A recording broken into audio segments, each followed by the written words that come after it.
Democratic leaders cut a deal with the governor on this highly controversial budget, and Senate President Donald Williams is here to tell us how it came about. Also, Christine Stewart of CTNewsJunkie.com stuck around here to help facilitate the conversation. Thanks, Christine. Thanks, Senator Williams. I guess if you could give your response to, the Republicans have been saying that this is a partisan budget, that, as you saw, the governor said they never sat down at the table. And what's your take on that? Well, I think that's absolutely wrong. This governor reached out to Republicans from day one, invited them in for meetings, personal one-on-one meetings with the Republican leaders, said, I'm open for all good ideas, put them on the table. His budget has been out there for 2 months, not any budget proposal placed on the table by Republicans until this week, the very last minute, when it didn't mean anything. So if they wanted to be part of the conversation, where was their budget over the last 2 months? Are you satisfied? I guess you are, but are you satisfied with the cuts that eventually came back? I mean, in terms of the tax hikes that got eliminated? Yes, absolutely. I mean, we found that working with the governor, it was a breath of fresh air, a tremendous change compared to the last number of years. And his folks are working very hard to get a responsible budget. It's got to be balanced. It's got to have no gimmicks, so there's no borrowing, no one-shot revenues, not the types of things that we've seen in Republican budgets before.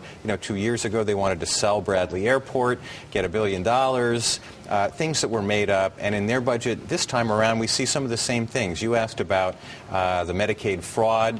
Senator McKinney's saying, if you hire 20 people, you get $225 million. Well, under that theory, you could hire 500 people and we could have billions of dollars. But responsible people know that $225 million figure that they're using is not real. So our budget is based on facts, not gimmicks, not one-shot revenue. I hate to do this to you, but I'm really struggling to understand how your budget's balanced now, because you reduced the revenue hikes by about $116 million, and you reduced the amount of spending cuts by about $130 million. So you've got about, a good $260 million that you need to come up with in order to have a balanced budget, and in addition to the union concessions. No, actually, there's about a $25 million surplus in year one, and about a $300 million surplus in year two.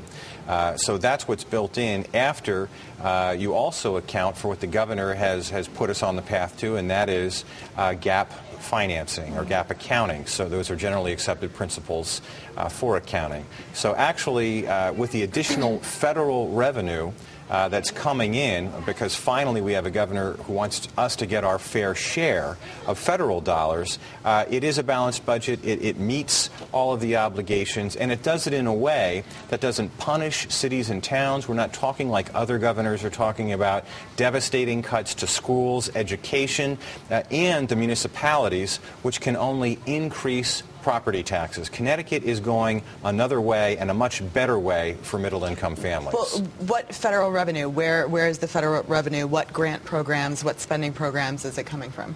Well, for example, under the hospital fee program, similar to what we did with nursing homes a number of years ago, we're able to bring in tens of millions, in some cases hundreds of millions, in additional federal dollars to help with health care, to help the overall commitment that we have to Medicaid services and the delivery of those services. Let me tell you the two things that we get the most emails and stuff on after you guys came out with this deal.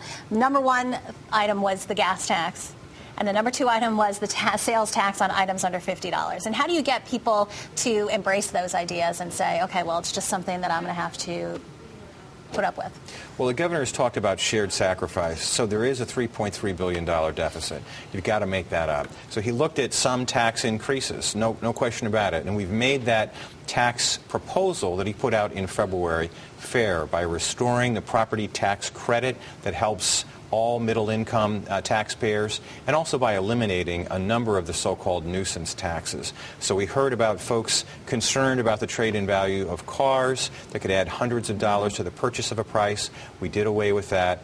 People are concerned about haircuts, beauty salons, the economic impact potentially on marinas and airports. So we made some very important changes to help preserve jobs, eliminate those nuisances. But at the same time, we know that revenue changes are necessary, just like the deep cuts, about $800 million in cuts, and the concessions that the governor is looking for.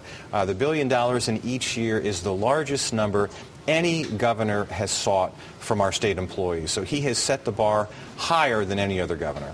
I'm sorry, we only have about 30 seconds, so go ahead. I was just going to ask, are the wealthiest residents paying their fair share under this plan?